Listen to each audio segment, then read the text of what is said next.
النبي صلى الله عليه وسلم الدنيا سجن المؤمنين والجنة للكافرين। সময় খুব অল্প, করব না বেশি গল্প।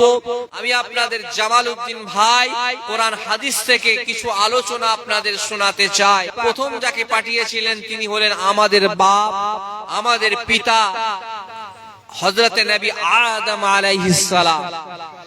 নবী আদম আলাইহিস সালামের পরে অন্যান্য নবী আসলেন। নূহ নবী আসলেন, দাউদ নবী আসলেন, ইসমাইল নবী আসলেন, ইব্রাহিম নবী আসলেন।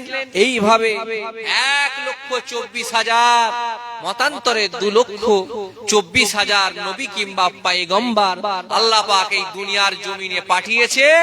তাদের কাজ কি? তারা ইসলামের প্রচার করবে, মানুষকে আল্লাহর রাস্তায় নিয়ে আসবে। মদ খাওয়ার খেও না, সুদ খেও না, জিনা, ব্যভিচার, ফেরেববাজি, ধোঁকাবাজি, মারামারি, খুনোখুনি, এই সমস্ত কাজকর্ম ছেড়ে দুনিয়ায় দুটো রাস্তা, একটা হচ্ছে আল্লাহর রাস্তা, একটা হচ্ছে শয়তানের রাস্তা। একটা জান্নাতের রাস্তা, একটা জাহান্নামের রাস্তা। অপশন দুটো, চয়েস আপনার। আপনি কোন দিকে যাবেন?